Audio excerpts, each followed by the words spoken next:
इसी के साथ अब हम Skoch public service award for high tech manufacturing और साथ ही स्कॉच लिटरेचर अवार्ड की घोषणा करते हैं। Here I request Mr. Sameer Kochar, Chairman Scotch, to kindly honor Padma Bhushan Dr. Ajay Chaudhary, co-founder HCL, with Scotch Public Service Award for High-Tech Manufacturing, ladies and gentlemen, and Scotch Literature Award for his book Just Aspire. Let's have a huge round of applause. Divya सज्जनों, आइए स्नेह और सम्मान भरी तालियों से हम उनको अपना अभिनंदन यहाँ पे प्रस्तुत करें।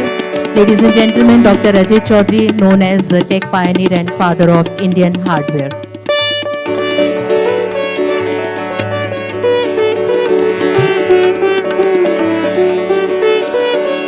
Ladies and gentlemen, and this second award, Scotch Public Service Award for High-Tech Manufacturing and Scotch Literature Award for his book Just Aspire.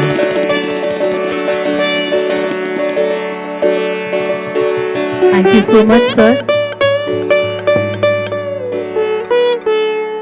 And I request Dr. Ajay Chaudhary to kindly say a few words, sir.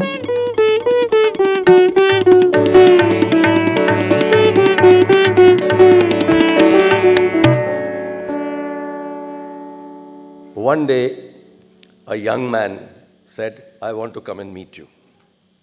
So this young man came to my home, which used to be in GK2 those days. And he said, I have decided to leave PCL and I want to do something different. So we had a nice discussion on what should be done. And then he said, I'm going to find my own way. And that young man is sitting here today. He then went on to create the most well-known concept in the country, where he started to recognize people from all over the country. And he was telling me that pretty much all award winners who are here today are not from Delhi. They're from all over the country. So I think this whole way of recognition of the work that we do is extremely important. And I'm really grateful to him for calling me here today to sort of give you an idea of why hardware has not happened in this country. Why hardware needs a second wind, maybe a third wind. You know, 10 years ago, 15 years ago, there was this big discussion going on after China became so big in hardware. And this discussion was, everybody in the world started to get worried that they've got all eggs in one basket. So they started, all manufacturers, all brands, started to get really worried. that कल China में कुछ हो गया तो हमारा क्या होगा? And they came up with this whole thinking of which was called China plus one. And they said, we must move manufacturing of our products from China to another country. Who picked up this? India failed to pick it up. You know, in my book, I talk about this whole concept of noise to signal. In electrical engineering, if you hear the noise, that's when you catch it. Don't go when it's signal. Signal is already too late. Everybody can read the signal. Noise, very few people can read. India as a country forgot to pick up this noise of China plus one. Who grabbed it? Anybody? Vietnam, communist country. They picked it up and started to manufacture electronics in a huge way. Today, Vietnam exports 120 billion worth of electronics. How much does India export? 25 billion.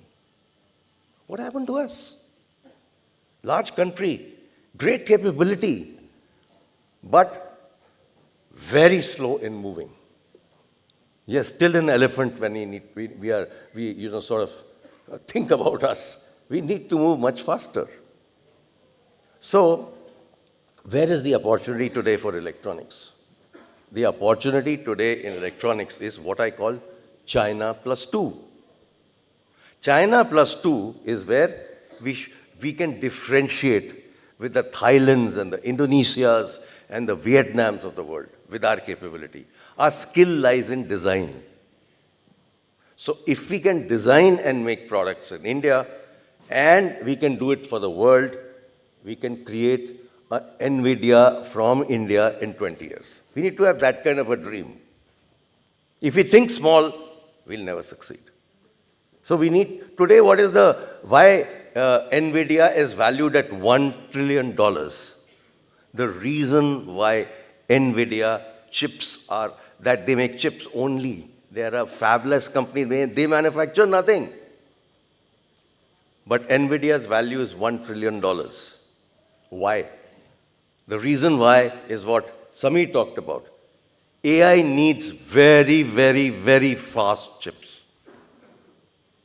So AI, moment ChatGPT got launched last year in September, October timeframe, the NVIDIA market cap dramatically increased.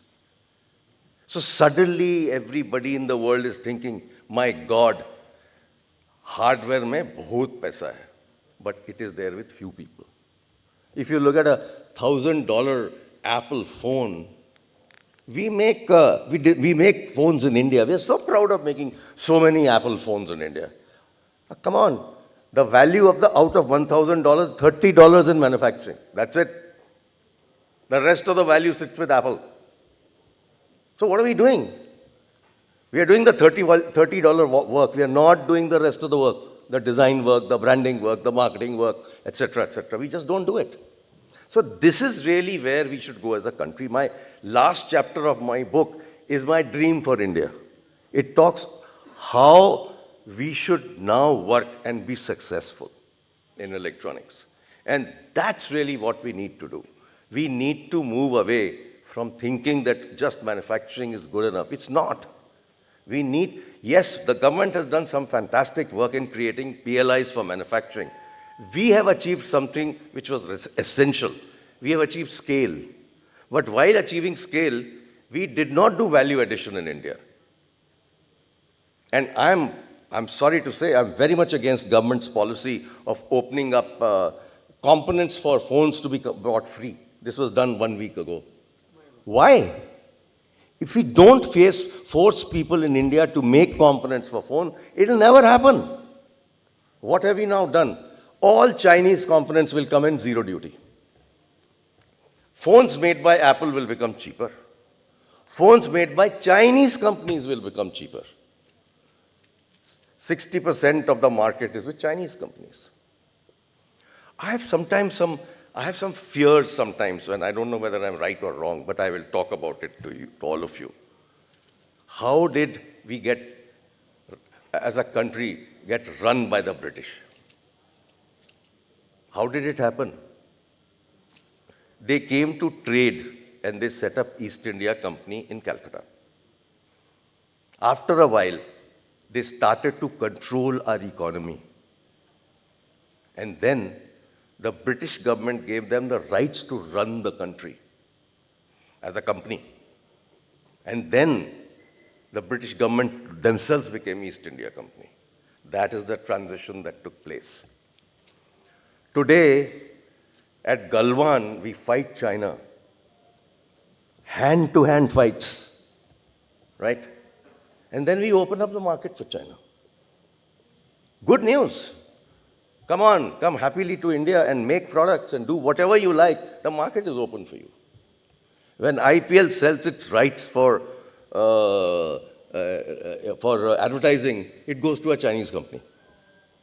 Then last year, IPL suddenly realized, my God, that's the wrong thing to do. So they said, no, we'll only take Indian companies. So this year, Tata has taken up IPL. They don't want to give it to the Chinese company. Very good thing that they did. But we are not realizing that tomorrow China can run our country just like East India Company did. Because economically, they're so superior. So we better realize the dangers of what we are getting into. I wrote a piece just 3 weeks ago, where I was interviewed by